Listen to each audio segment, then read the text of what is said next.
Hai hampa. Assalamualaikum. Selamat pagi. Hai. Okey, hari ini saya nak spill video sehari pekerjaan saya, keseharian saya lah, dari pagi tu sampailah ke petang. Sampai ke malam. Okey.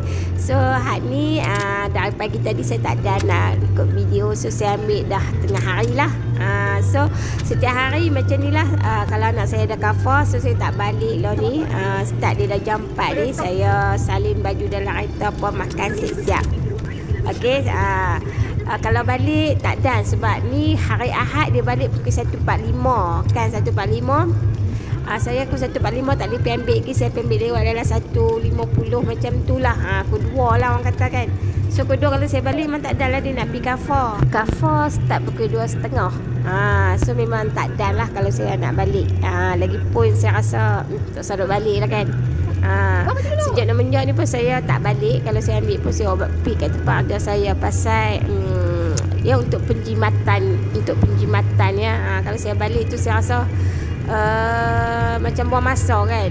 Baik saya pergi tempat kerja saya, ada juga benda yang boleh saya settlekan di tempat kerja. Okey. So memang macam ni lah rutin dia sejak dia naik ke darjah 4 lah. So masa darjah 3 dia banyak lah ponteng cover kan. Kalau dia balik rumah tu macam-macam alasan lah, dia tak mau pergi cover balik kan, semua bersiap tu tak mau. So bila salin dekat dalam kereta ni, mau tak mau dia kena pergi jugalah. Okay. So hampa lagu ni lah kan, lagu ni lah mak-mak kan, anak-anak kan. Perjuangan dan pengorbanan tu kadang-kadang orang tak nampak hampa kan.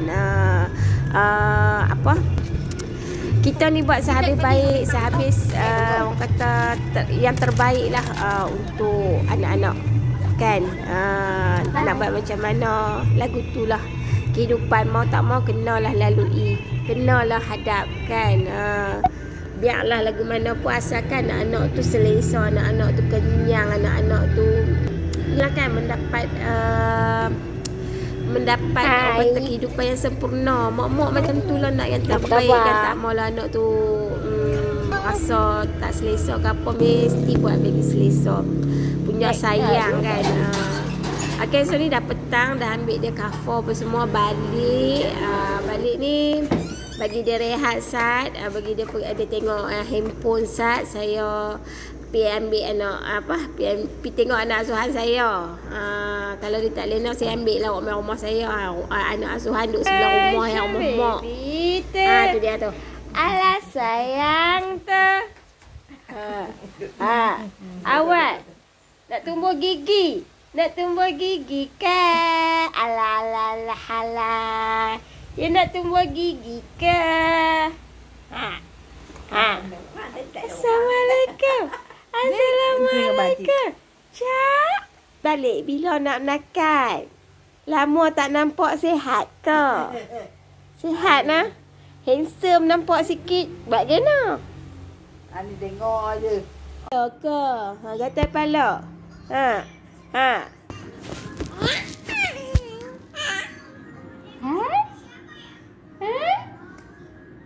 Okey, dah ambil dia dah dari rumah mak saya tu. Saya warm rumah saya bagi mandi, bagi minum susu, pos siap. Pasal kok saya kata tadi dia tak lena hari ni, lena sat dia. So saya ingat nak bagi dia lena lah sat dalam ke 6 ke 6.30 lagi. Bagi dia lena sat lah. Kan sat ikut dia meragam, ikut dia tak kira mami dia ambil ikut dia meragam. Tu je lah. Okey apa? So sebenarnya bukan tak letih hampa kan, balik kerja terus sambung kerja kan, sambung ngasuh pula. Tapi pekerjaan ni yang saya buat ni saya suka hampa. So bila saya suka, so benda tu tak jadi masalah lah pada saya. Saya okey saja nah. Saya dah jaga lama dah. So hampa saya rasa setakat tu dululah saya punya video keseharian saya untuk hari ni. Okey, semoga berjumpa lagi di video yang seterusnya. Bye.